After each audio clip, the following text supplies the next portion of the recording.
Un animateur qui n'a pas peur de se mouiller. Francis Gosselin. Il désamorce minutieusement n'importe quelle bombe qui tombe sur l'actualité. L'ami Pierre-Yves McSween a fait paraître il y a quelques années le livre La facture amoureuse et c'est intéressant parce que Fabien Major, tu veux me parler d'amour en finance, n'est-ce pas? D'amour et pas n'importe lequel, l'amour toxique. Oui, l'amour toxique qui fait qu'il y a des abus financiers dans les couples où il y a des rapports de force financière qui sont déséquilibrés.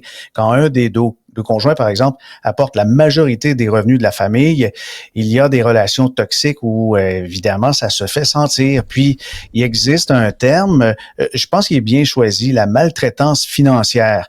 Ça se trouve du côté des aînés parce que des fois, des gens de la famille peuvent abuser d'aînés, mais ça se fait aussi dans un rapport, finalement, amoureux où les choses devraient être égalitaire. Mais non, quelqu'un gagne plus et il se fait des pressions.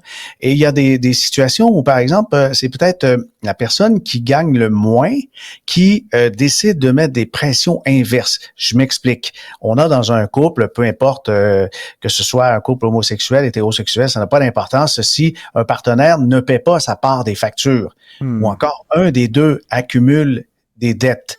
Et ce qui est vraiment très difficile à concilier, c'est quand on a dans un couple un dépensier et un économe. Alors les deux, il y a une espèce de crash qui se fait parce que le dépensier a de la satisfaction, de la contentation à très court terme et l'économe, lui, regarde en avant. Puis c'est, je crois, très sain dans un couple, si on veut que ça dure, d'avoir des projets. Mais les projets, ça revient toujours à l'argent. Est-ce qu'on va en vacances? Est-ce qu'on se fait plaisir? Est-ce qu'on rénove la maison? Est-ce qu'on change la voiture? Ce sont toutes des bonnes questions. Et n'importe qui peut prétendre d'être pas matérialiste aura tôt ou tard à financer. Si au lieu d'aller dans le sud, en Europe, on fait du camping, il faut payer. Et justement, si par exemple, on partage les factures moitié-moitié, mais un des deux qui est pas capable de payer l'autre moitié, là, ça démarre une discussion qui est très intéressante. C'est la capacité de chacun et de contribuer à hauteur de ses revenus. Quelque part, ça peut être égalitaire sans être tout à fait... En fait, c'est équitable, mais ce n'est pas égalitaire, dans le sens que c'est pas le même montant qui est partagé sur les factures. Ouais. Mais ces sujets-là, selon moi, devraient être...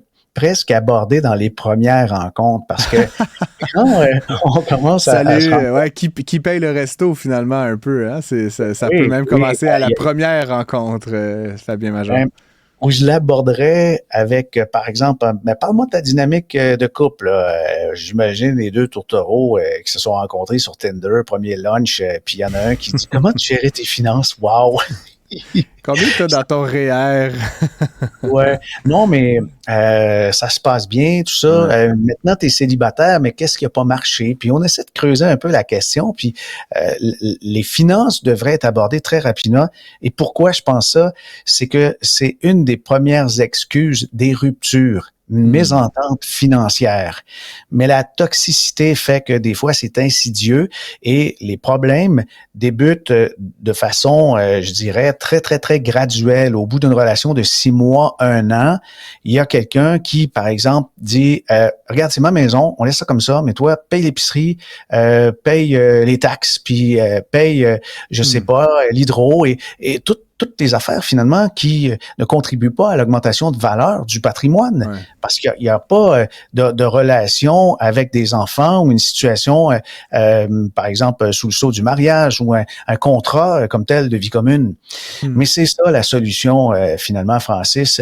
S'il y a une conclusion à tirer rapide, c'est que lorsqu'on s'entend bien, dépêchons-nous d'avoir un contrat de vie commune où on met ça sur papier pour éviter bien des problèmes. Écoute, ça fait 13 ans que je suis avec ma conjointe. On est fiancés, pas mariés, mais j'ai comme le sentiment, puis tu sais, on parle de finances là, régulièrement, mais d'arriver avec un contrat de vie commune, je trouve que ça serait bizarre pour moi. Peut-être que... Puis moi qui est un économiste. Là, c'est ça. Fait que je sais pas, est-ce que tu en vois beaucoup des gens qui soudainement se font un contrat de 22 pages devant notaire? Non, ça peut être très, très court aussi. Ça peut être même de 4-5 pages. Il y a aussi des contrats qui sont standards. Mais peut-être je rêve en couleur, mais ma façon de l'aborder est toujours la suivante en disant, bon, écoutez, ça va bien, vous avez plein de projets ensemble, tout ça, ça se fait quand ça va bien.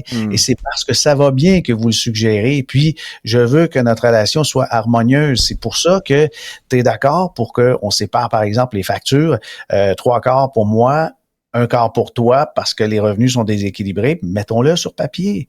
Puis, si au niveau de la propriété, par exemple, on fait peut-être une concession, on va dire, tu auras 40% de la maison, même si tu n'en paies que 25 au niveau des factures. Il y a des conversations comme ça qui peuvent se faire à tête reposée quand on sent encore le sentiment amoureux, là. Ben, c'est comme ça qu'on évite les fractures, comme disait Pierre-Yves, là. Mais c'est pas justement en parlant trop de ça qu'on finit par faire des fractures, Fabien Major. Je trouve que des fois, ça peut être un tue-l'amour, parler d'argent aussi, non? D'une certaine façon.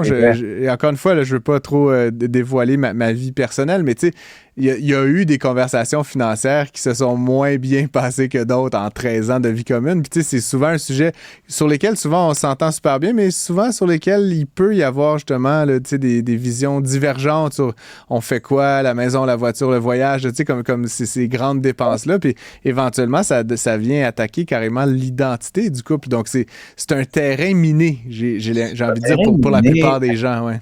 Ouais, le fait qu'on en parle en ce moment, et c'est des sujets qu'on parlait moins dans le passé. Et puis, Pierre-Yves a contribué à ça, le fait d'amener le sujet dans la vie de couple. Et puis, il y a une forme d'ouverture. Puis, on sait si c'est un des sujets principaux ou en fait des raisons de rupture d'un couple, on l'amène très tôt en disant, moi, je veux une relation durable avec toi. Je veux qu'on mette ça sur papier. Dis-moi comment tu te sens, comment tu verrais ça. Et on amène la conversation en s'écoutant. Puis, on note justement des bullet points en disant, là, on s'entend là-dessus. Et puis, je crois qu'un bon départ, c'est allons-y pour mettre sur papier sur quoi on s'entend. Et puis, là, le terrain devient peut-être un petit peu plus miné, mais s'il y a de la tension, ben, on redépose le crayon, puis on s'en reparle une autre fois, mais on avance.